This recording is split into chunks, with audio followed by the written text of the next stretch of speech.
Shalom, everyone. Thank you for tuning in to another episode. Today, what we're going to touch on is the topic of Easter. Many of you have been socially conditioned into accepting this tradition of Easter at face value without understanding the origin, the background, where it comes from, and what the true meaning of this custom of Easter is. Most people present it as it has something to do with commemorating the death and resurrection of Christ. But what you're going to find out in this video is that it has nothing to do with that at all and has everything to do with satanic worship and pagan rituals. Many people are going to be upset about the information that comes out in this video. Do I care? Absolutely not. Absolutely not. The truth must come out whether you like it, love it, hate it or not. The truth doesn't change no matter how mad you get.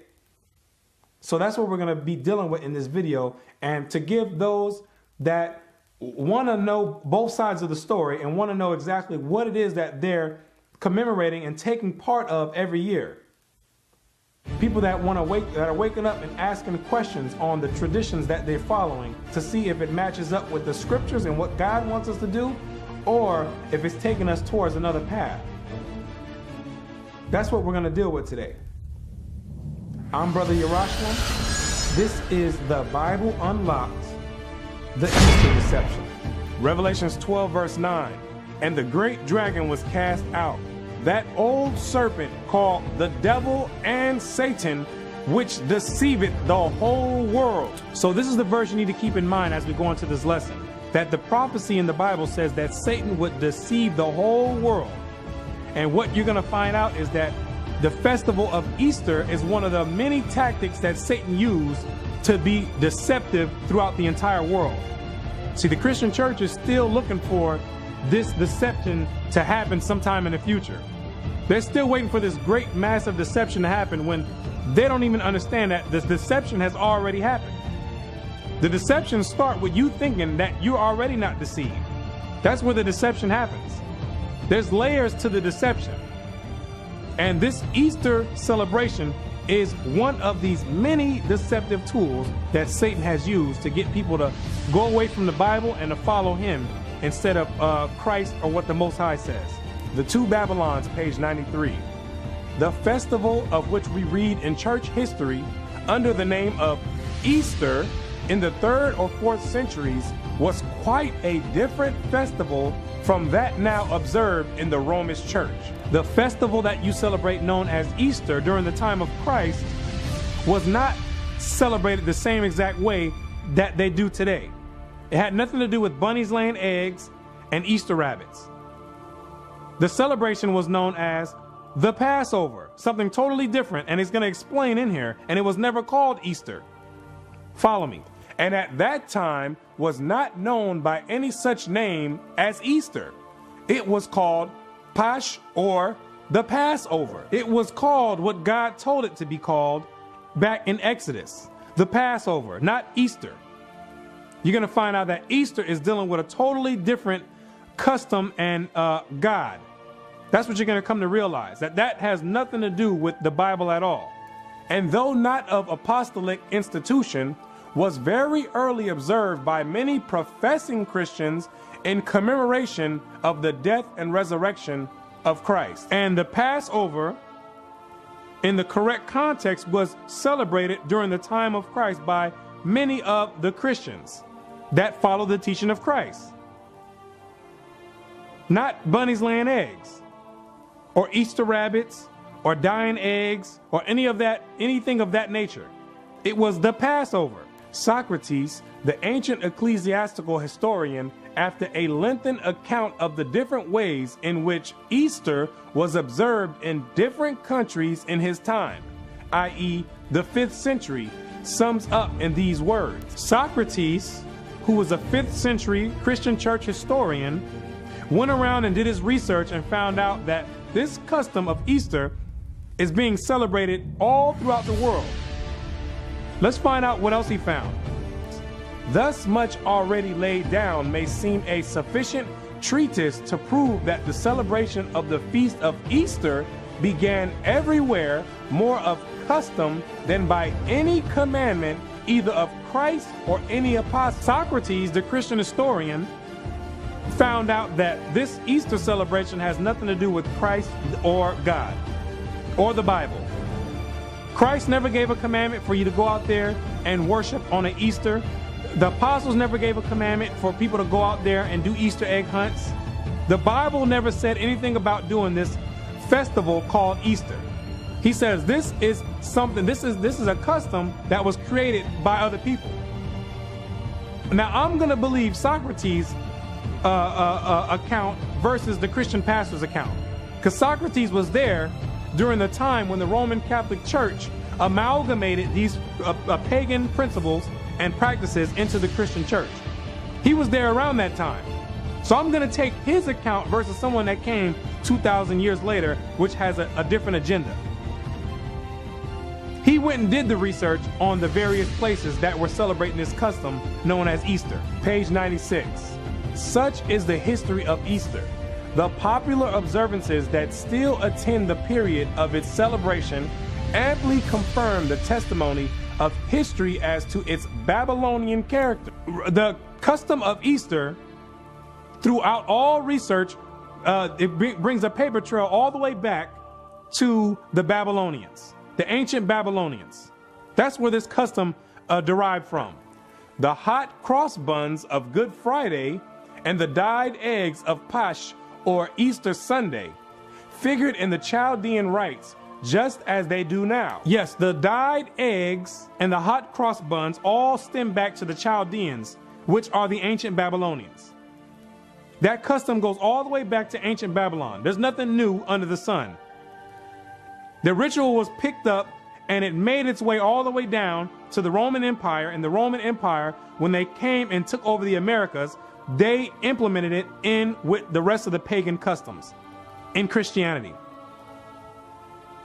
They didn't just wake up. I mean, the eggs just didn't pop up out of nowhere. They didn't say, they didn't just wake up one day and say, you know what, we know this Easter has to do with the resurrection and death of Christ, but you know what, we're just going to add some eggs in there. I like the way they look. I'm just going to go ahead and add a few eggs in there. No, it has an origin. It has a history. They're just not going to tell you what it is, because you're going to find out that you're worshiping Satan. They're not going to tell you what it is. And most of you probably don't care, too lazy to do your own research. And guess what? Satan and the hierarchy, they like people like you. You're the ones they want in their society. The ones that's going to just go with the flow and eat up everything that they feed to you. They love people like you. That's a slave mentality. The buns, known too by that identical name, were used in the worship of the Queen of Heaven, the goddess Easter, as early as the days of Cecrops, the founder of Athens. That is 1,500 years before the Christian era. 1,500 years prior to when Christ stepped foot on the scene, they was already celebrating Easter bunny laying eggs. Let me say it again. 1,500 years prior to Christ stepping foot on the scene, they were already celebrating Easter bunnies laying eggs. They was already dyeing eggs. They were already dealing with Easter bunnies. This is nothing new. This is nothing new. When we were still in captivity in the land of Egypt, they were already celebrating the Queen Mother of Heaven, which is what this is dealing with. The Queen Mother of Heaven, beginning with Semiramis in ancient Babylon. They were already dealing with this custom. So when Christ was on the scene, people were already doing their Easter bunny egg hunts. When Christ was walking on the scene, they were probably some of the people that he was healing. People that fell off into that custom. So this Easter bunny egg concept has nothing to do with Christ, his death or his resurrection at all. It's all a play on your emotions to have you believe that you're doing something that's commemorating Christ, but really what you're doing is worshiping the Queen Mother of Heaven. And we're going to get more information about this Queen Mother of Heaven, so you know exactly who it is you're paying homage to. And this custom was being done during the time of Jeremiah. This is nothing new. Jeremiah was dealing with the same people as today, dealing with this Queen Mother of Heaven worship. He was dealing with that during that time. Let's get the account out of the Bible with Easter going on during the time of Jeremiah, the Babylonian captivity. Let's find out. Jeremiah 7 verse 18. The children gather wood. The children go to the store to go ahead and get the coals. This is what they do today. It's going to be the same exact thing they were doing during the time of Jeremiah. The children get sent out to go ahead and go to the store with a few dollars to go pick up the coal. Go ahead and pick that up. And the fathers kindle the fire. And the father is outside with his chef cape on, getting ready to kindle the fire for the barbecue.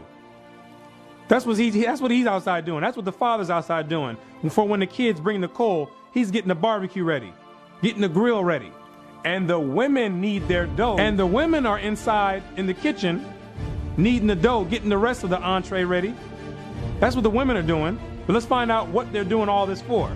To make cakes to the Queen of Heaven. To eat dinner on Easter Sunday to the Queen of Heaven. Same exact thing. To bake cakes to the Queen of Heaven. That's what they were doing back then. And that's what they're doing today. You get your whole feast ready for your Easter Sunday to bake cakes to the Queen of Heaven. Let's get more. And to pour out drink offerings unto other gods, that they may provoke me to anger. That you are provoking the Most High to anger when you're sending up these hot cross buns to other gods, to the Queen Mother of Heaven. Pouring out your drink offerings to the Queen Mother of Heaven on your Easter Sunday. Because that's what you're essentially dealing with. The Queen Mother of Heaven, not the Most High. When you're sitting there on your Easter Sunday dinner, thinking that you're sending the savor up into the skies for the Most High to smell, he's not accepting that, because he knows that's going to the Queen Mother of Heaven, which we're going to find out who exactly this Queen Mother of Heaven is. The hot cross buns are not now offered, but eaten on the festival of Astarte. The festival of Astarte, which is another name for Easter. That's who you're sending your hot cross buns up and all the rest of the meal that you prepared. Not to the Most High, you're sending it up to Astarte. Let's find out who this Astarte is so we can be clear on what you're doing on this Easter Sunday when you're gathering all your kids together, cousins, nephews, uncles, aunties, little babies, all of old grandma. Let's find out exactly what you're doing and who you're sending this up to. That's what we're going to get ready to find out. Zondervan Bible Dictionary. Ashtaroth. Astarte. Ashtaroth is plural of Ashtoreth, name of any of the fertility goddess of the ancient Near East. Babylonian, Ishtar. The Babylonians called the Queen Mother of Heaven, which is what you're worshiping on Easter Sunday. The Babylonians called her Ishtar. Greek, Astarte. The Greeks called this same exact Queen Mother of Heaven that you're worshiping on Easter Sunday. They called her Astarte, which is the same exact god or same exact goddess as the Babylonians. In Canaan, a consort of El, Baal. And in Canaan, this Astarte or Ishtar is the consort of El or Baal, which means that she is the consort, which means she is the wife of Baal. So the Queen Mother of Heaven is the wife of Baal. Now we need to find out, who is this Baal? Let's get a little bit more detail. Who is this Baal? Is this that she's the wife of? Or she's the wife to? Who is this the wife to? So you can find out what you're dealing with on this Easter Sunday. Baal-zebub. Baal, or Lord of Flies, name under which Baal was worshipped by the Philistines of Ekron. There can be little doubt that Beelzebub is the same name as Baal-zebub. So Baal, which is what the name was in the Old Testament, in the New Testament you're going to see Beelzebub. You'll see Baal-zebub and Baal in the Old Testament, but in the New Testament they call him Beelzebub. So we need to find out exactly who this Beelzebub is according to the Bible, to see what demon you're dealing with on Easter Sunday. Follow me. Matthew 12 verse 24. But when the Pharisees heard it, they said, "This fellow doth not cast out devils, but by Beelzebub, the prince of the devils. Beelzebub is the prince of the devils, the husband to Astarte or Astarte, the queen mother of heaven, the same woman that you're worshiping on Easter Sunday. She is the wife of Satan, the head demon. He's the leading demon out of the demonic forces.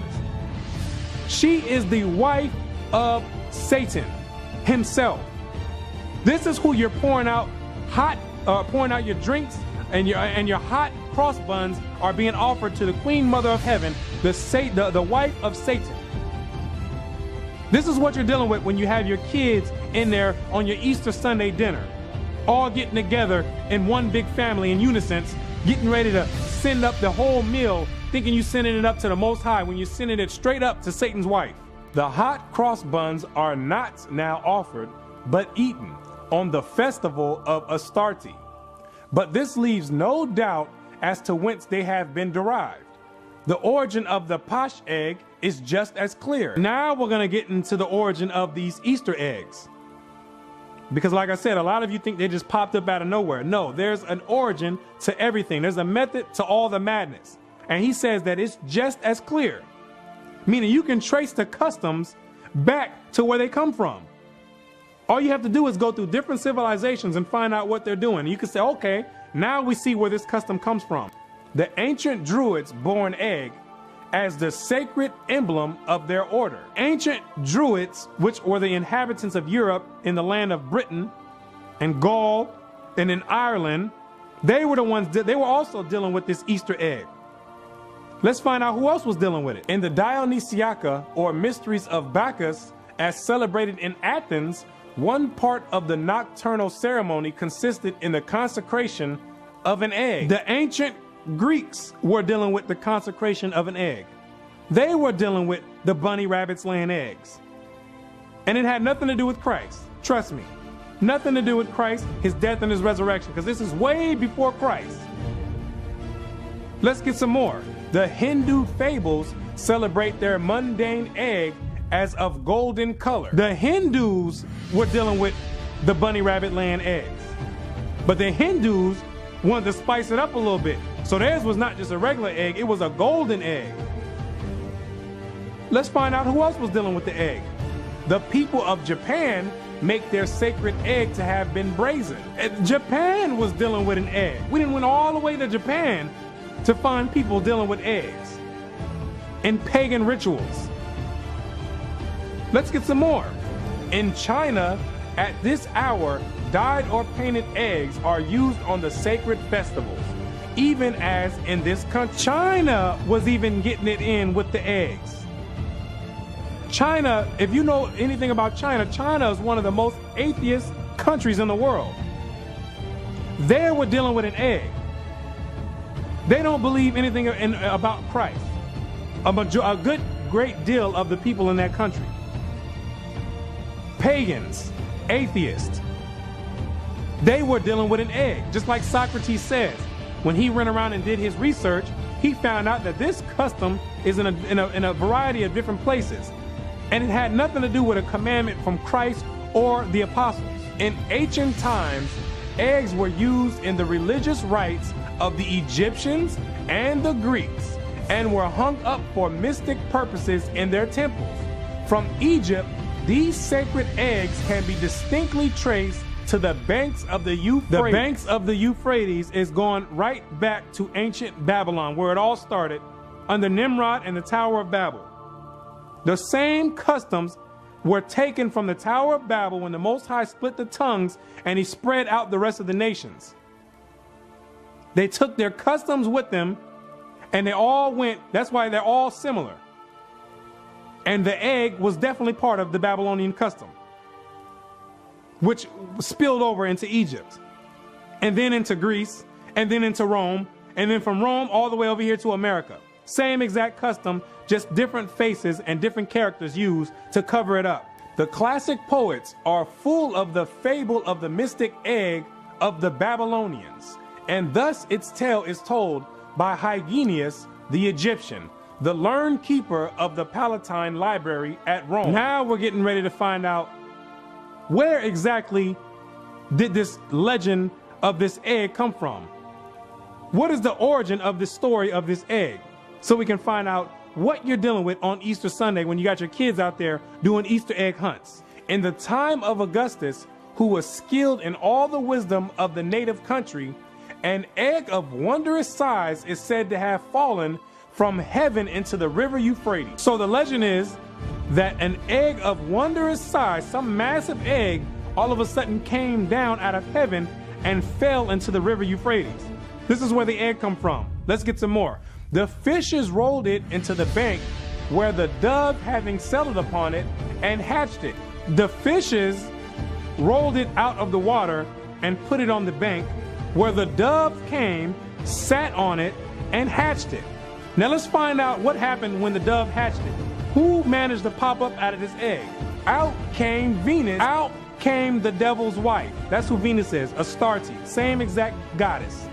Out came the devil's wife, who afterward was called the Syrian goddess, that is Astarte. Hence, the egg became one of the symbols of Astarte, or Easter. This is where you get your Easter bunny laying eggs at. It became a symbol of Easter, or Astarte, worshiping the Queen Mother of Heaven, Satan's wife. This is where it derives from. This is the legend behind it. This is what you have your kids dabbling with on your Easter Sunday when you're sending up hot cakes to the Queen Mother of Heaven.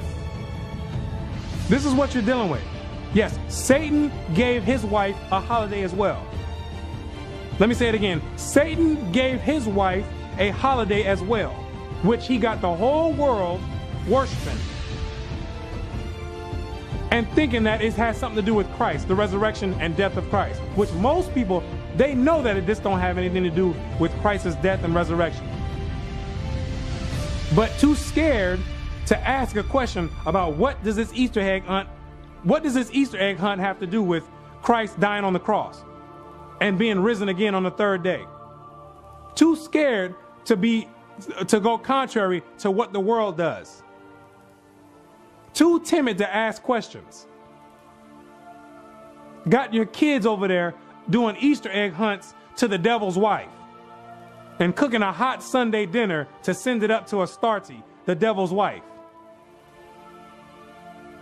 This is how Satan deceived the whole world. And accordingly, in Cyprus, one of the chosen seats of the worship of Venus, or Astarte, the egg of wondrous size was represented on grand scale. On a grand scale, all the way back then, 2,000 or 1,500 years prior to Christ, and all the way 2,000 years after Christ. On a grand scale, got your kids in churches on Easter Sunday sending hot cakes up to the Queen Mother of Heaven. Yes, I said it.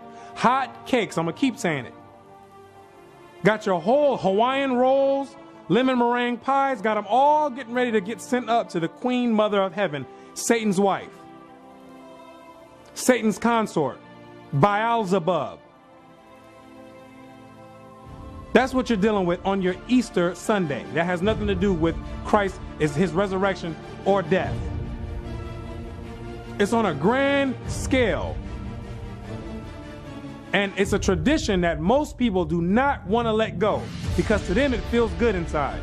They feel like they're doing something right for the kids. Well, guess what? That's what Satan wants you to believe. Satan deals with emotions. The Most High is not dealing with emotions. He's dealing with laws and commandments, what he told you to do and what he told you not to do. You want to deal with emotions? Satan is right there for you, caressing every single emotion and having you rationalize in your mind that it's okay to do Easter, even though you know it don't have anything to do with Christ and his resurrection. The Two Babylons, page 97. Now the Roman Church adopted this mystic egg of Astarte and consecrated it as a symbol of Christ's resurrection. Guess who's in charge of your Easter bunny laying eggs? Yes, the Roman Catholic Church, the Roman pagan church, who has always been pagan from the foundation. Anything that has to do with Roman doctrine has to be looked at with skepticism. They're the ones who took this concept of the egg and say, you know what? We're going to make this egg, which we know is going towards the Queen Mother of Heaven, Satan's wife, we're going to trick the people and make them believe that this egg has something to do with Christ's death and resurrection. Absolutely. Because during that time, Christianity, the doctrine of Christ, was on an uprise. The Romans had to find something. The Romans couldn't control it. So if you can't beat something, what do? You join it. And they did a great job in joining it. They did more than join it. They joined it, then took it over and cooked and kicked the true Christian doctrine out. That's what the Romans did. They wiggled their way inside the Christian doctrine when the Gentiles were able to get grafted in. This is how they repaid the Most High. By taking out his feast days and replacing it with Satan's feast days. Easter being one of them. The first 7 ecumenical councils, page 68. In the second declaration, the bishops ruled that Easter should be celebrated at the same time throughout the empire. This is during the Council of Nicaea. It wasn't some political party that came and said, you know what, we're going to institute Easter. It was the Roman Catholic Church, the bishops, who said, we're going to make this part of the Christian doctrine. We're going to take this pagan holiday because we know that the Roman citizens don't want to let it go. So we're going to take this and we're going to add it to the Christian doctrine so you can get the best of both worlds. You can worship Satan, the pagans can worship Satan, and we can act like we're worshiping the Most High at the same time. But we really want to worship Satan because his holidays feel a little bit better. You can be a little bit more liberal on his holidays. We don't really want to deal with Satan's or the Most High's holidays. And you have to understand, with the Roman Catholic Church, they were always pagans, and through their pagan gods, when they went out to fight wars, they would always make sacrifices to the pagan gods. So they believed heavily in these pagan gods because that's how they were winning all these wars, when they went and stomped all the people, going through different countries, stomping out all the people. Then they attributed that to all those pagan gods that they were worshiping. So they did not want to give those gods up. But like I said, when the Christianity was on an uprise, they had to find some way to suppress it. So they just blended them both together so they can still worship their same gods, Satan, and make people think that the other people are really worshiping the Most High God. Acts 16 verse 20. And brought them to the magistrates, saying, these men, being Jews, do exceedingly trouble our city. This is Paul being brought by the masters of some lady that he just healed because she had a spirit of divination on her. Her masters didn't like that he healed her. So they brought him to the magistrates because the Romans, like I said, have always been pagans and they never wanted anything to do with the Most High God. They brought him to the magistrates and said, this man is troubling our city. You would think it would be a good thing for Paul to be casting out demons. But no, not to the Romans. He said that these men are troubling our city and teach customs which are not lawful for us to receive, neither to observe, being Roman. Trying to tell us to keep God's commandments and worship the Most High, and we don't want to do that. We want to worship Satan. See how the Romans had a problem with that? They said it's unlawful. That means it's a law for us not to be able to keep God's commandments. That's what it was with the Romans. To be a pagan is what you needed to do. So these people were complaining that Paul was over there healing people and telling people to keep God's commandments and follow Christ. Anytime you're dealing with the Roman Catholic Church, you always have to be skeptic. You always have to use skepticism when dealing with doctrines from the Roman Catholic Church. Who else is dealing with the Roman Catholic Church? 99% of the Christian churches all around the world. If you're dealing with Sunday worship, you're part of the Roman Catholic Church. If you're dealing with Christmas, you're part of the Roman Catholic Church. If you're dealing with Easter, you're part of the Roman Catholic Church. If you're dealing with any pagan religion, if you're dealing with the laws, the laws are done away with, you're dealing with the Roman Catholic Church. You're part of the Roman Catholic Church. You're an offspring of the Roman Catholic Church. No matter how many ways you want to slice it and dice it, those doctrines come from the Roman Catholic Church. They come from the Roman Catholic Church. If you believe in a virgin birth, that Christ didn't have a mother and a father, you're part of the Roman Catholic Church. Always use skepticism when dealing with those doctrines, and do further research, and get out of a slave mentality. Now, some of you may be confused because when you read the Bible, you're going to run across one passage that says the word Easter. This is the only passage in the entire Bible that says the word Easter.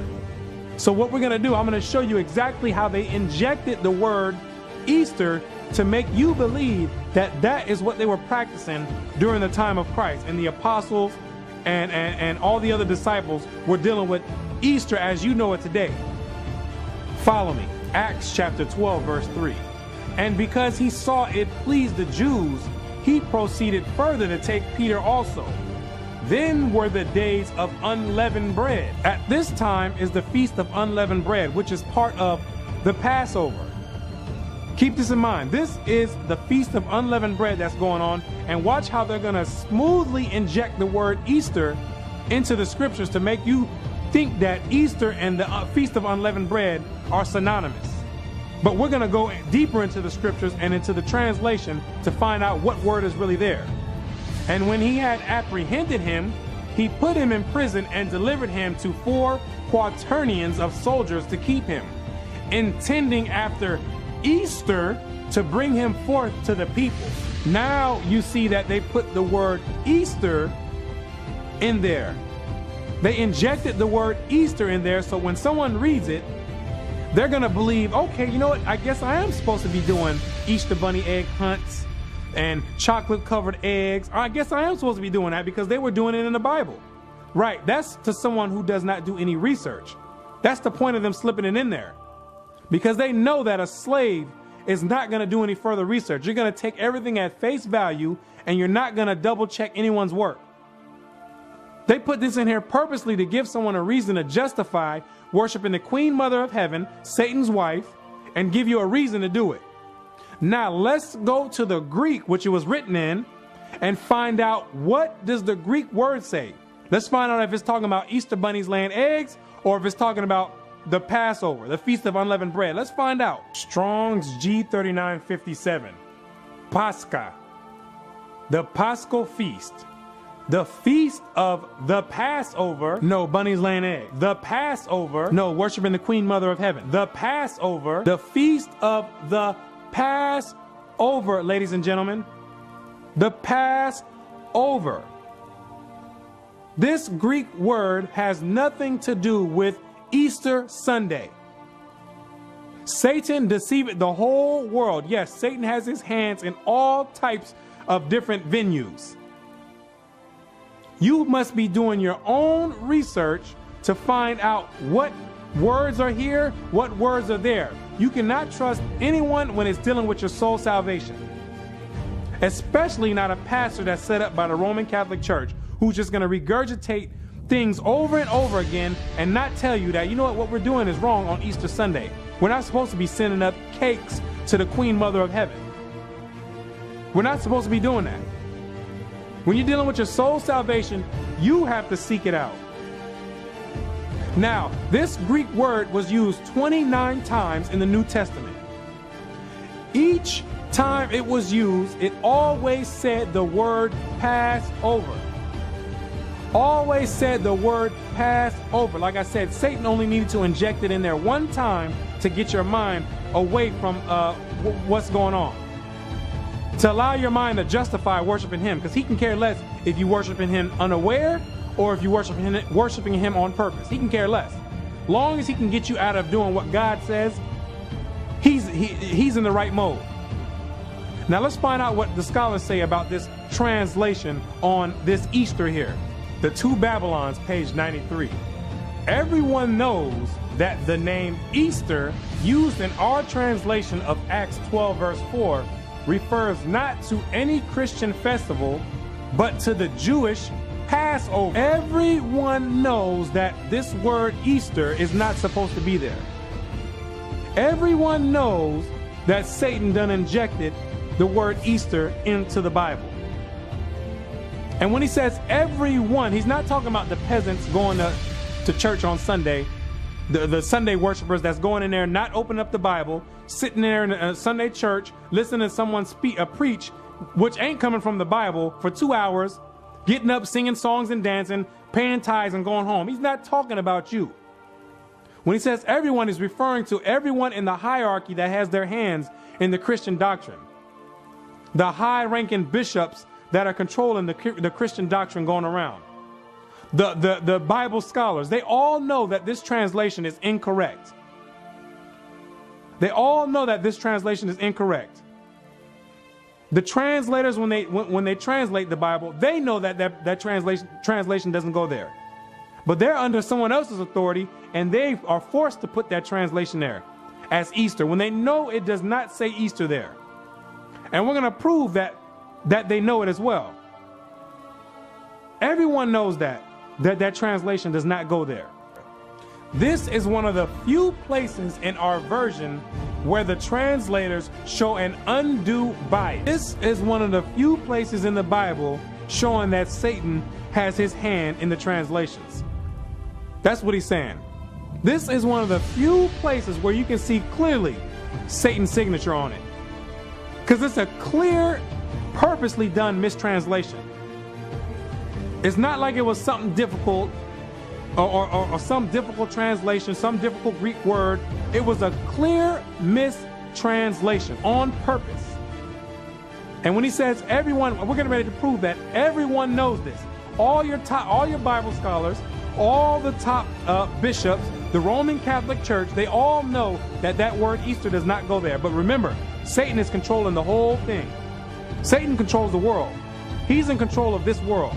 Satan is at the helm of the Roman Catholic Church. Zondervan Bible Dictionary.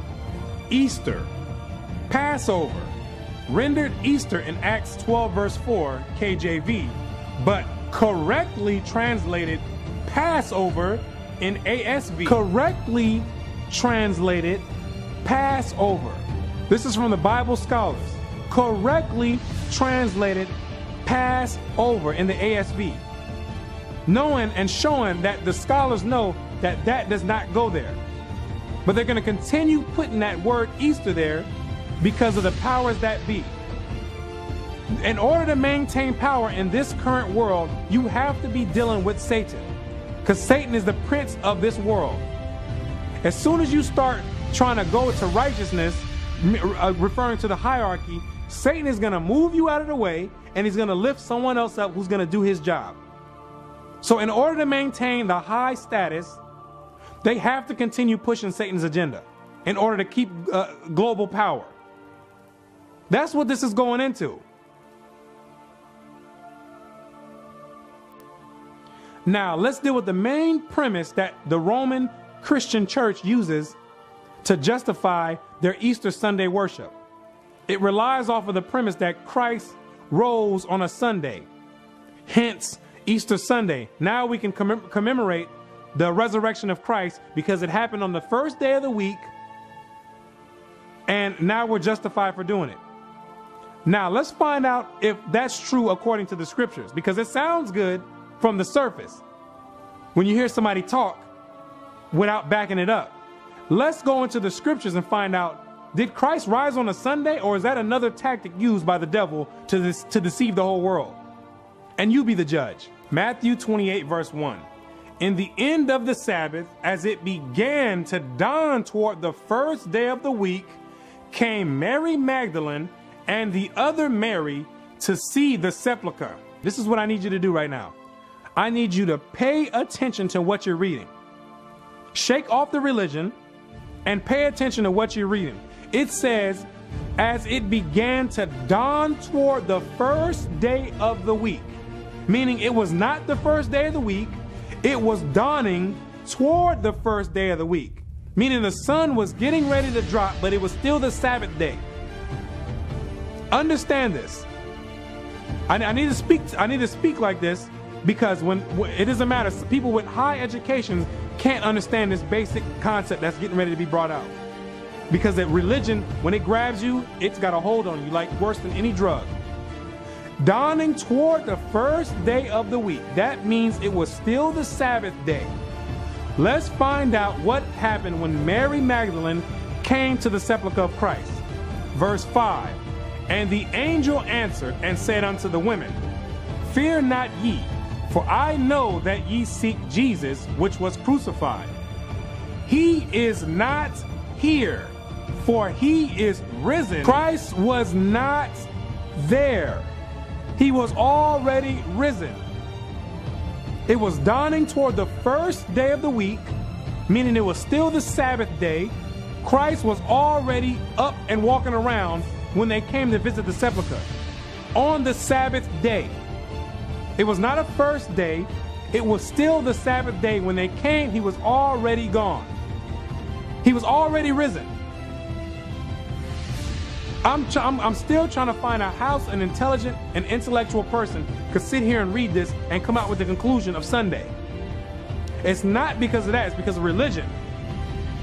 Religion and psychology. Psychology will make your mind believe anything it wants. And you're going to find out how powerful psychology is when we get ready to go into this next part of the topic. Psychology is on another level. That's what Satan's dealing with, psychology. To make you believe that this is talking about the first day of the week to try and justify Sunday worship and Easter worship and Easter Sunday. When it's clear that Christ was not in the tomb when they came, when it was dawning toward the first day of the week. He was gone already. Understand that. That's your Easter Sunday already gone. Telling you that the premise is a lie. It has nothing to do with Christ. It has everything to do with worshiping the Queen Mother of Heaven, Satan's wife. Has everything to do with cooking hot buns to the Queen Mother of Heaven,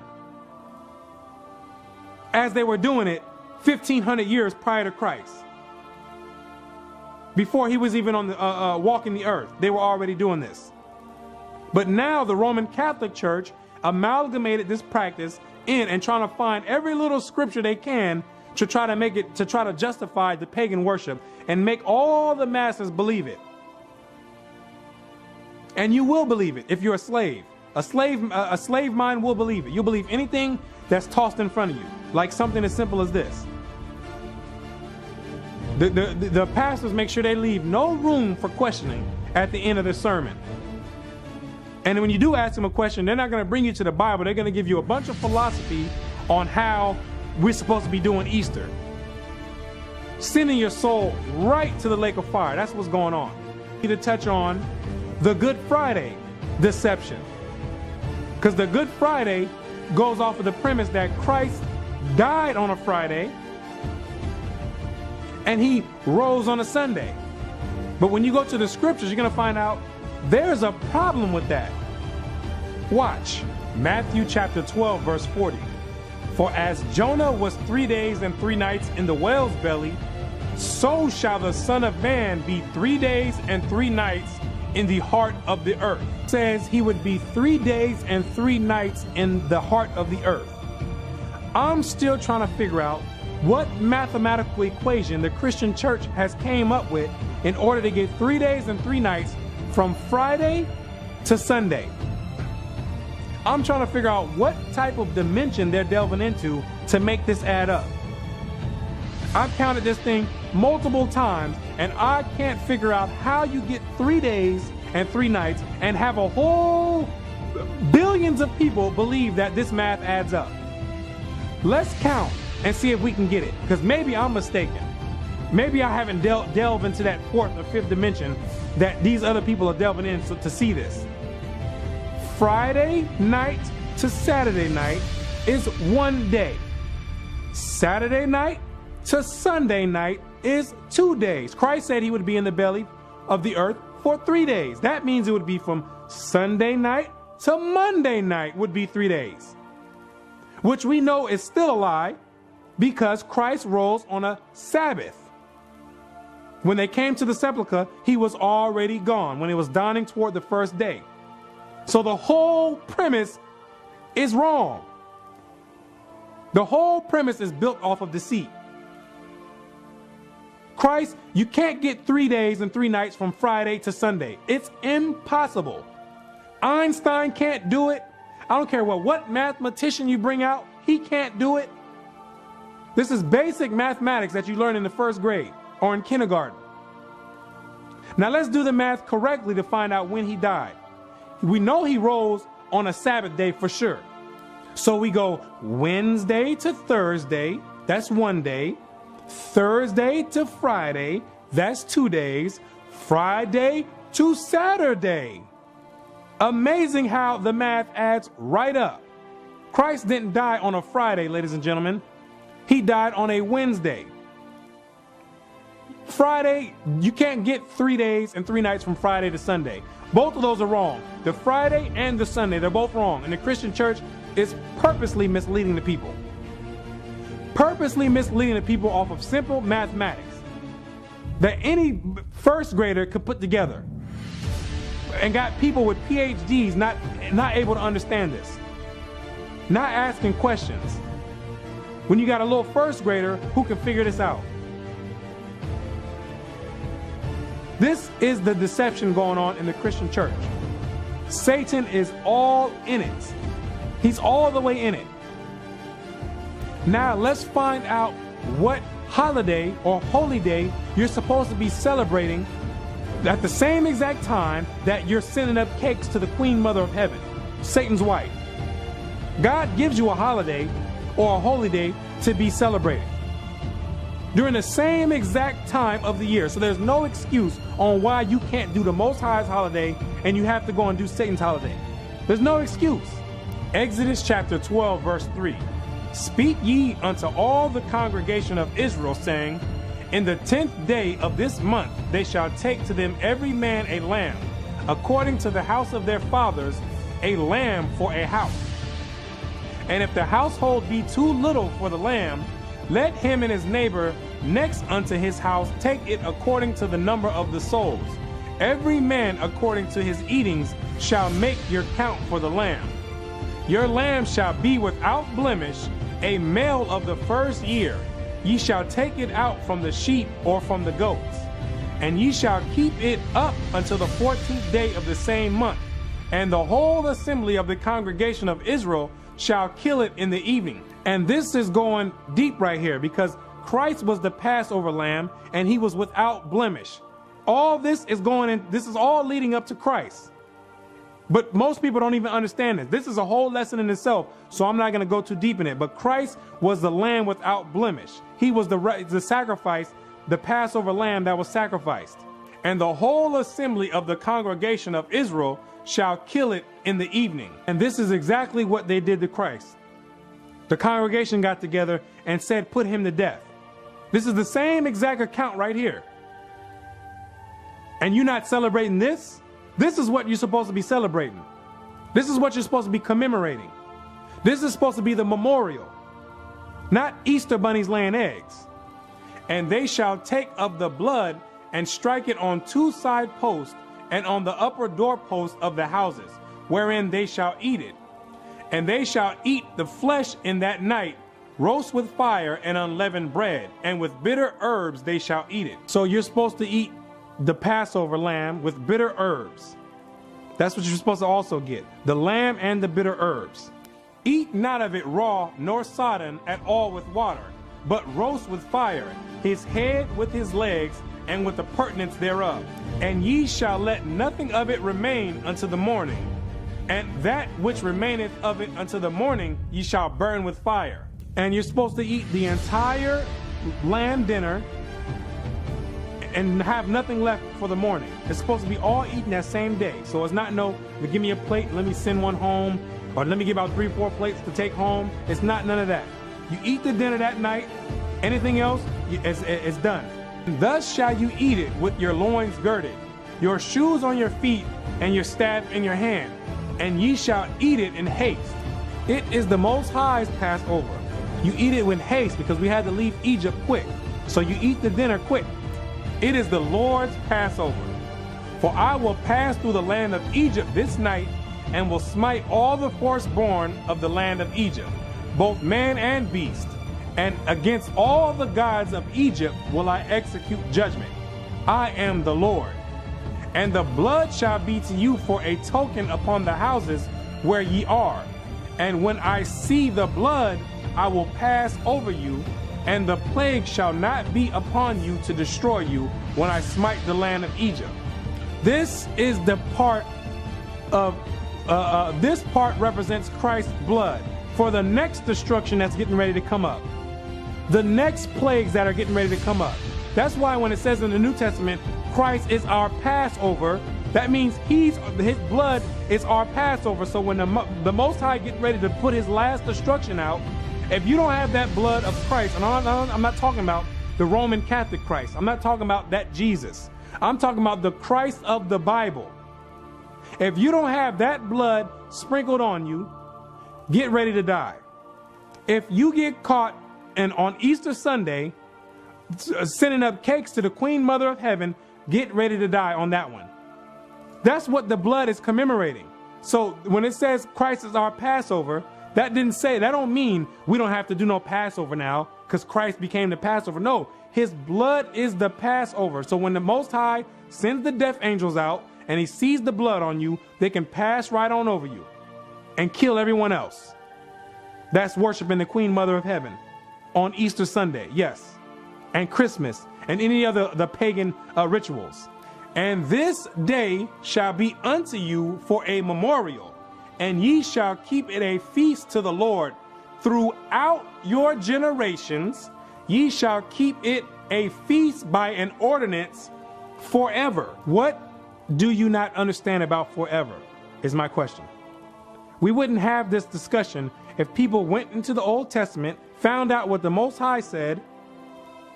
This discussion wouldn't even be on the table. The Most High said forever. Forever. That means 1,000 years passed.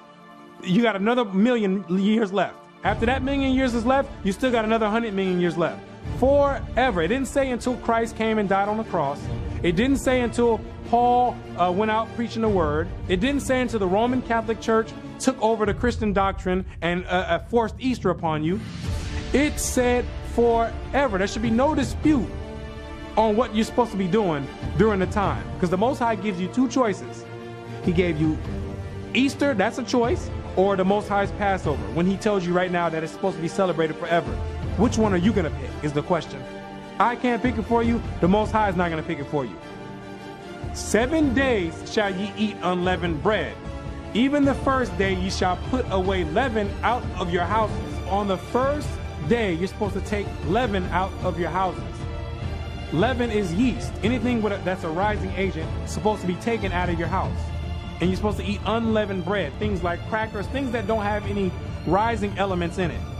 You eat that. I mean, you can eat other things, but you can't have anything with yeast and rising agents in it. Of course, you can eat your regular meals, your chicken, your beef. You can eat whatever else you want, but nothing with a rising agent in it during the 7 days of unleavened bread.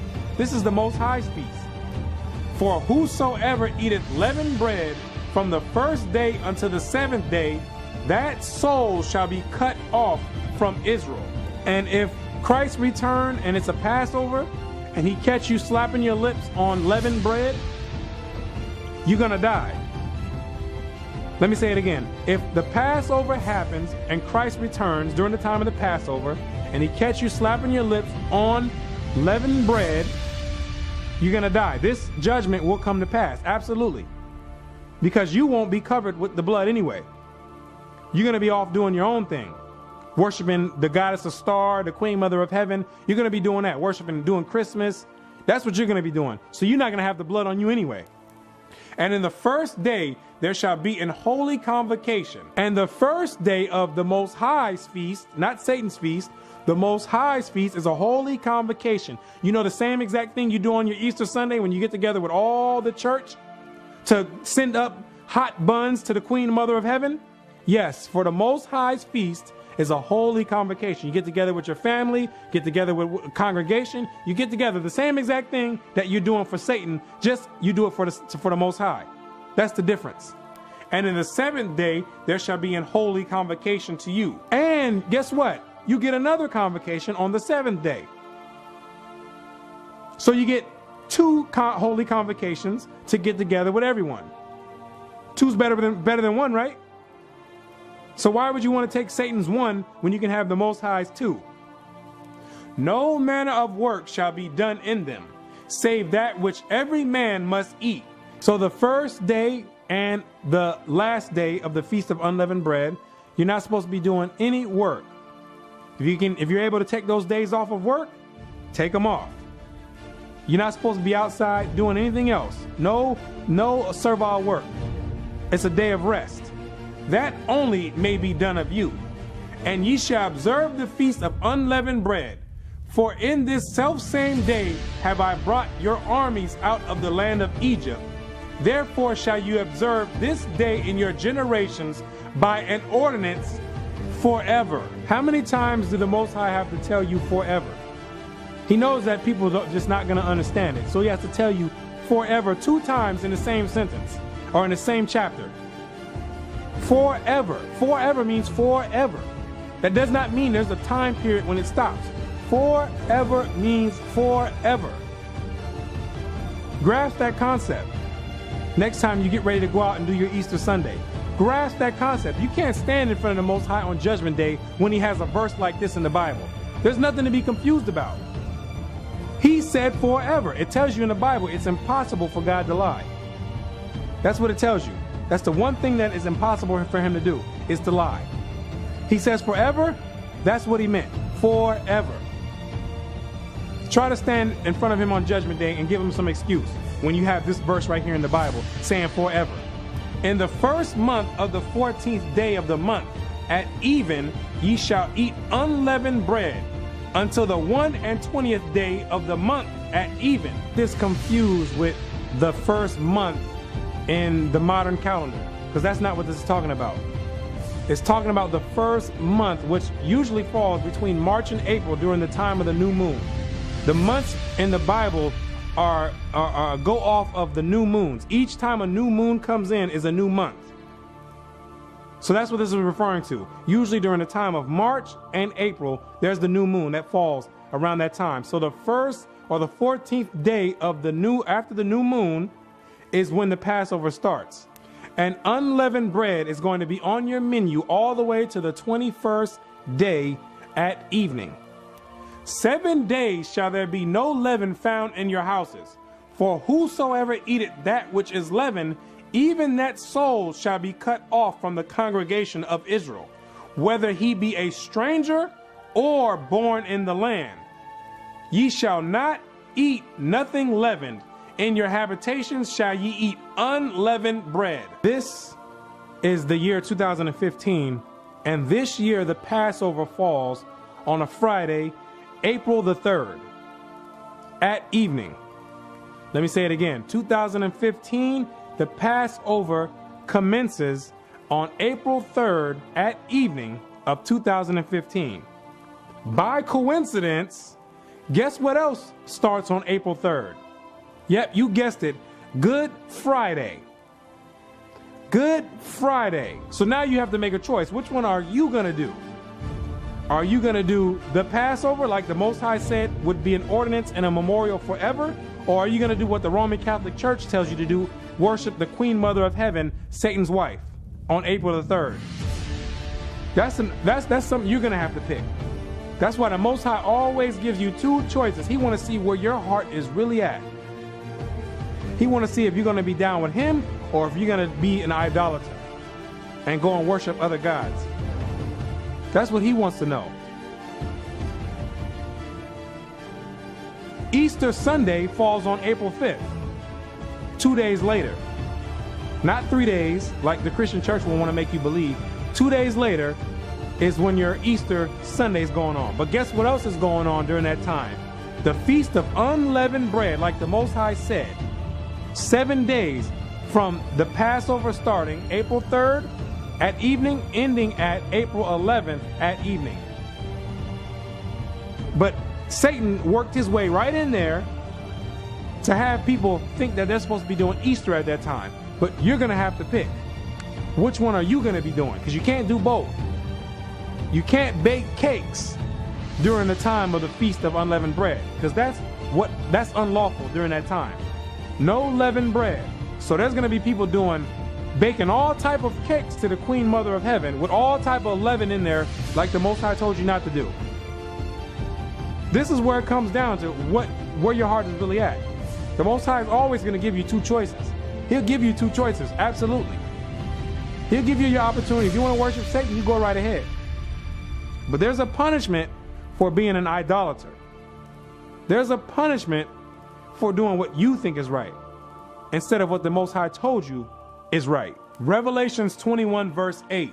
But the fearful and unbelieving and the abominable and murderers and whoremongers and sorcerers and idolaters, people that's worshiping on Easter Sunday, sending cakes and prayers up to the Queen Mother of Heaven on Easter Sunday. All idolaters, Christmas worshipers, all idolaters, man, they all in this list. And all liars shall have their part in the lake which burneth with fire and brimstone, which is the second death. This is where life-changing decisions are made.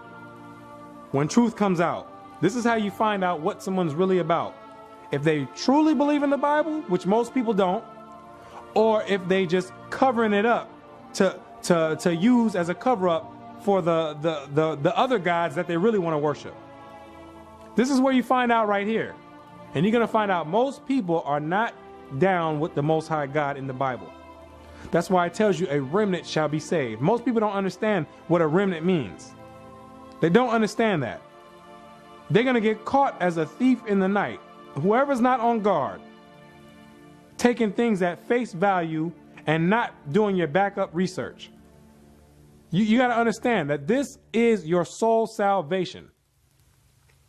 This, you're only here on earth for 70, 80 years if you're lucky. After that, you gotta deal with eternity. Eternity is a very long time. And if you want to be in this hot lava lake for eternity, by all means, continue worshiping the Queen Mother of Heaven and have fun doing it. I'm telling you, you better live it up. Live it up. And don't look back, because you're going to have a lot of looking back to do in that lake of fire. If you get sent there, you got to have a lot of looking back to do on how fun it was doing the Easter egg hunts with your children, all that you're going to have, because those are only memories you're going to have. And you might not even be able to remember those because it's going to be so hot. And you're going to be there forever. Then you're going to understand what it means forever. Like the Most High told us to work to do the Passover, a memorial forever. You're going to find out what it really means forever in the lake of fire. Absolutely. You're going to understand what the Most High means when he says forever. That it's not, he's not just being cute, you know, saying, oh, I think this feels good. I think this sounds good right here in this part of the sentence. No, he means what he says. He's not playing no game. He's not playing games at all. That's why it says he commands all men to repent and turn from the wickedness. He winked in ignorance, and now he commands all men to repent. But it's hard to repent when you have your lust in and you're invested in Satan. It's very hard to repent when you have your mind in what Satan's doing, and Satan has a grab on you and he has a hold on you. Understand this. So with that, I'm going to say shalom and peace and blessings to the 12 tribes and all the rest of the viewers coming back in these last days. Shalom.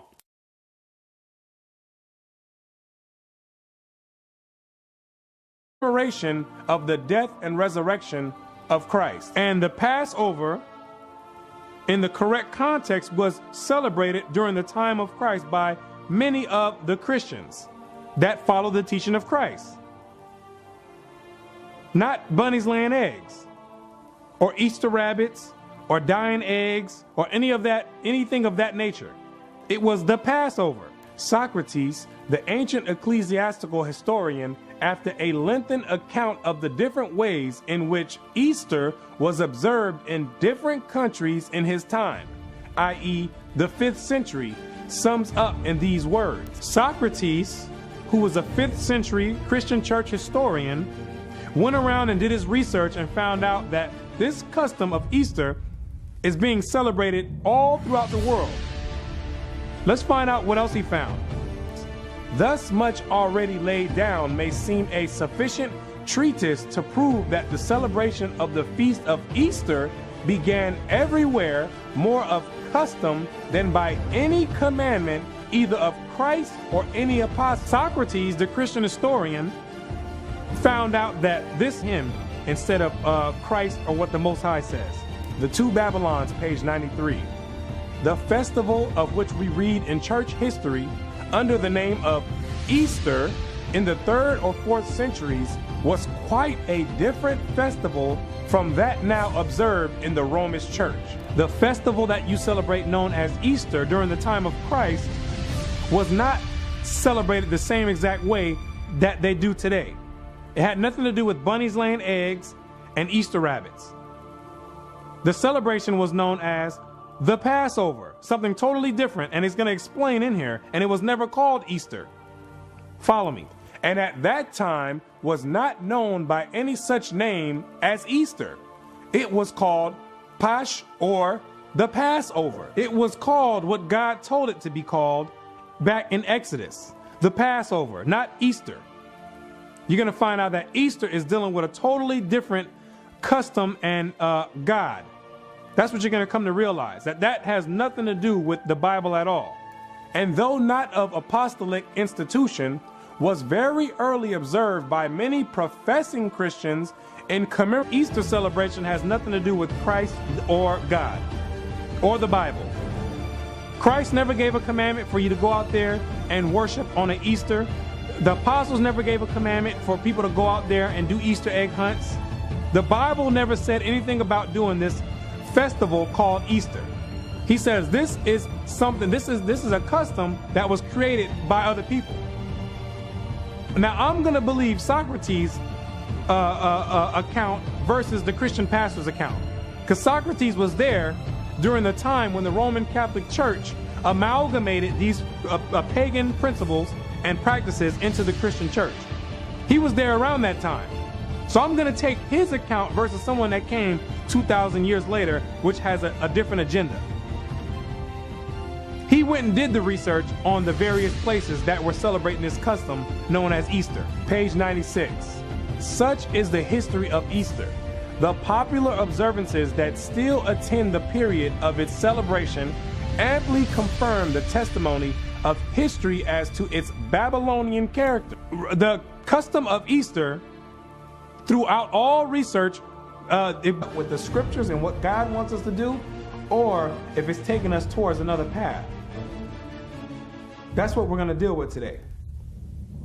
I'm Brother Yerushua. This is the Bible Unlocked, the Easter Deception. Revelations 12 verse 9.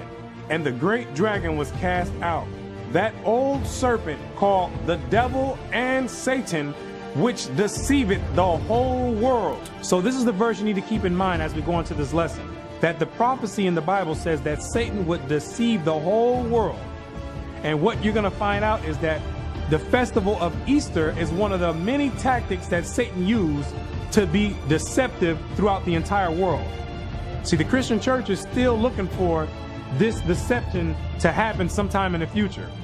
They're still waiting for this great massive deception to happen when they don't even understand that this deception has already happened. The deception starts with you thinking that you're already not deceived. That's where the deception happens. There's layers to the deception. And this Easter celebration is one of these many deceptive tools that Satan has used to get people to go away from the Bible and to follow. Shalom, everyone. Thank you for tuning in to another episode. Today, what we're going to touch on is the topic of Easter. Many of you have been socially conditioned into accepting this tradition of Easter at face value without understanding the origin, the background, where it comes from, and what the true meaning of this custom of Easter is. Most people present it as it has something to do with commemorating the death and resurrection of Christ. But what you're going to find out in this video is that it has nothing to do with that at all, and has everything to do with satanic worship and pagan rituals. Many people are going to be upset about the information that comes out in this video. Do I care? Absolutely not. Absolutely not. The truth must come out whether you like it, love it, hate it, or not. The truth doesn't change no matter how mad you get. So that's what we're going to be dealing with in this video. And to give those that want to know both sides of the story and want to know exactly what it is that they're commemorating and taking part of every year. People that that are waking up and asking questions on the traditions that they're following to see if it matches up